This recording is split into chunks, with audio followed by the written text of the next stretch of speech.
But yes, because I do want to talk about the cost of living right now, because I feel like the amounts, and for me, I don't even notice it in a lot of things outside of just regular rent going up. I don't look at the price of regular things that go up. But I do notice when my McDonald's goes up, because I get my coffees, and then I realize that like 3 months later, why is my coffee going up 6 cents? Like, what's going on with this? Why is my coffee going up another 7 cents? Like, yo, just raised it. Why are McDonald's small fries that used to be $1 now $2.49? They are the most expensive cheap item on the menu. McDouble, fries, all that. Yes. Like, I think the cheapest thing McDonald's has now is a 4-piece nugget, and that's like $1.69. And that's only because I'm watching the app because I be watching the price raise. I usually just go there for a coffee. I use the McDonald's app. I get my 99-cent coffee every morning before I go to work. I thought they were advertising it for $1. It is 99 cents. Okay. Yeah. But that's the deal. Well, okay. So the coffee, because they do advertise it for $1. It's $1 from like 6 a.m. to 11 a.m. And then when I go home, I get another one. So I spend $2 on coffee every day. So you get the free one that they give you between those hours, and then you get, if you have the app, you can get another one. So I get one on my way to work, and I get one on my way home because of how long the drive is. My boy be working. He be like, I need that coffee. Yeah, bro. Be tired after work. And sometimes the times that I don't leave work, it'd be like 6, 7, 8 o'clock at night. So I just be like, fuck, all right, let me just go ahead and get a coffee just so I can make it home. Because I know it's like, those coffees don't keep me up long, but they get me through the drive. I'm like you. Like, I didn't really notice the cost of living increasing, but of course, the industry I'm in, I'm like, okay, we see houses, we see things increasing. Everybody's talking about eggs. Like, oh, damn, I'm paying attention. Eggs are going up. Like, I don't really love eggs like that, but the fact that there's like everybody's going crazy about it, that just lets me know that, yeah, shit's changing. Yeah, I think that would be an indicator. Like when you start noticing stuff like eggs, milk, and bread, like you'd be like, okay, wait, something's fishy around here. McDonald's is going up. Okay, whatever. I'll just shop somewhere different. Like, I got them eggs, nigga. Niggas start scamming them on the low. The real eggs. The real eggs. Yeah. But yeah, no, those would be because people you lose their mind about the cost of eggs going up, and it went up significantly, didn't it? Yeah, it did. So, but I think like even now, like how much. Just the cost of living. I remember when, like, being in this area when we were going through school time, or around the time we were going through school, Forestdale. You can get a studio apartment for like $500. You will never see that again. You will never see that again. Them same apartments is probably costing what, like $15,000-$2,000 for a studio. Right. That's fucking crazy. Yeah. And it's like if you don't, even if you, well, you can't even be grandfathered in anymore. I don't think. Some of them will allow you to be grandfathered in, but you would have to be there for years, yeah, like over 20. But yeah, most of the time they're like, no, we need our rent. We're increasing. We're going with the time. So every time your lease starts over, you be like, yo, you added another $100, $200, $300. Right. The fuck. And I think it's well, obviously it's not. I think it's definitely because of the response to the post-COVID restrictions, like how much people were getting away with during COVID, or how much. I don't want to say how much people were getting away with, but how much. Tell the truth, they were getting away with stuff, bro. How much leeway was also given in that aspect? It was money being thrown everywhere, so everybody's getting discounts on rates, homes, grant money. Like it's only a matter of time. You're gonna see the cost of living increase, and then now everybody's like, damn, what's going on with everything? Like life is, I can't survive. Only thing that I did see that went down, which I'm happy about because I use it every day, is gas. Gas finally gas did significantly drop. Yeah, bro. It was rough for me for a little bit when gas was like at its top, and I'm driving every day. Like I'm driving like miles, like up and down 95. I'm like, yo, I need to get a driver or something. I need a skateboard. Skateboard is crazy. I think I noticed I even noticed just within the last couple of weeks, because it would go from I usually wait till my car gets down to a quarter tank, so it was taking about $28 to fill it up because I drive a hybrid. So it just takes about $28 to fill it up from a quarter. And then now it's like, I'm filled up and it was like $21. I was like, wait, something's weird. And I didn't realize how much, I never pay attention to gas because of the car that I drive. So I'm not really watching who's got the cheapest gas kind of thing. Sure, when I had my Pilot, oh yeah, I was definitely doing that. Do I need to drive today? Do I need to? Yeah. Nah, I just be like, fuck it, whatever. Just ride them brakes and let that battery charge. But I think the response to COVID is still like, everybody's still in that recovery mode, and then everybody's still trying to get back with the cost of living. Mm-hmm. But you would think, since it's a response to the pandemic, that it would readjust itself over time. But like you're saying, those prices will never go back down. I think everybody's playing catch up and let me get mines back. Businesses, everything. Yeah. They lost so much money. They were mad at us. People weren't going out. They were mad at the government. Everything was cheap. They were trying to do so many deals. Look, I just started playing golf. That's not a cheap sport. Mm-hmm. If you go to a golf course right now, sometimes golf course you have to be a member of their community, of course. Now they're letting everyone, it's open to everyone. You can pay discounted $30, $50 to play when it's usually $80, $90 to pay around the golf. So, I mean, everybody's playing get back right now. They're trying to get their money back, and then now everything's increasing. Like, all right, we're getting our money back. Now let's increase it because they have no choice. That's funny that you realize, because I think about the requirements then versus the requirements now, and like making long-term investments or like recurring payments and stuff are the things that have more restrictions. But for you to say like luxuries have less restrictions, where they're not like, oh, you don't have to be a member of this place because we just need money. So, hey, just come on, be all.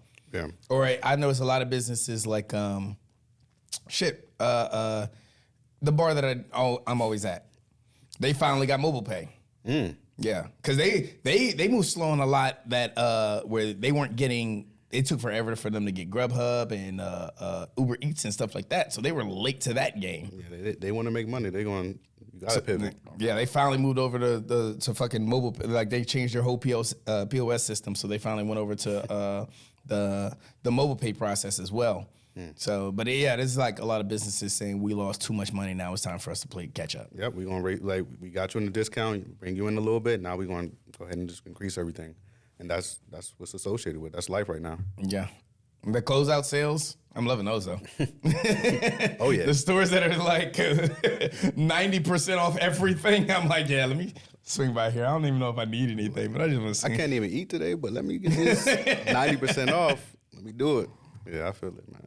If McDonald's do a 90% off deal, we done fell on hard times. We're coming to the end. Global warming has hit us, or we only live in a couple more days. They doing that, yeah. Russia has finally hit their red button. That's one of those things have happened. Russia and China, like, yo, we doomed. So, but no, I think the requirements is funny now compared to where they were back then, because like now it even feels like just to get a place, it feels like they're asking for a lot more than they used to. Yeah. I remember like when I first got out of high school and I was first looking for places, you could find a place in 24, 48 hours if you were really looking. Now you'll be put on a 3, 4, 5, 6 month waiting list. Yeah, there's low inventory for everything right now. People can't get houses. People can't get rentals. They can't. I mean, it's just people are hurting right now, bro. And you got to be really qualified. You got to stand out for the bunch because everybody's they all look the same on paper. You got to be that one outlier that just stands out for them to trust you. Now, I'll ask you this. Is the difference between, because you're right, it's hard to find anything. It's hard to find a car. It's hard to find a house. But the difference for those, aren't they different? Like, or the reasons for why they're each hard to find, aren't they different? Because a car, there's a chip shortage. Yeah, of course. So that's why, they're making less cars and stuff like that, is why I would assume it's hard to find a car. Why do you think there's a chip shortage, though? Because the labor shortage, which is what I would normally assume. Labor shortage, right? People getting laid off. So everything is associated with each other. If you see the housing market, you see the labor shortage, you see cars, it's all associated. But now in the housing market, I ask, is it different because just the cost of houses now? Not the cost of houses, I would say it was the interest rates. People are scared of the rates. Houses are going to keep going up, right? Because if you think about the area that we live in right now, this is a prime area as far as for job security, financial, and houses are going to increase. But the houses were increasing because at one point rates were so low, so people were like, shoot, I could list my house for $200,000 more than what it's really worth. People still going to buy it because of the interest rates. Because of the rates. But now that everything's kind of leveled back in, everybody's playing get back, including the rates. Now you see what's going on. So with the interest rates being higher, because interest rates they hit the record, the new record last year, right? Of the percentage rate. So rates were the highest in November or August. No, November. Rates were the highest in November from what I just read yesterday, which was like 7. They reached up to like 7 something. Yeah. But if you look at the trend now, rates actually dropped down. So we're on the it went up to this peak, and now we're in February. Rates are in that 6 range, right? Ideally, everybody would want to get the rates to at least in the 5s. Yeah. So everybody can feel a little bit more comfortable. But like even pre-pandemic, they were. I don't know how that just starting to roll off the tongue now. But pre-pandemic, they were still around 5. Yeah. Like 5 was the highest. Yeah, that was norm. And everybody, that's why I'm saying, everybody was okay with that.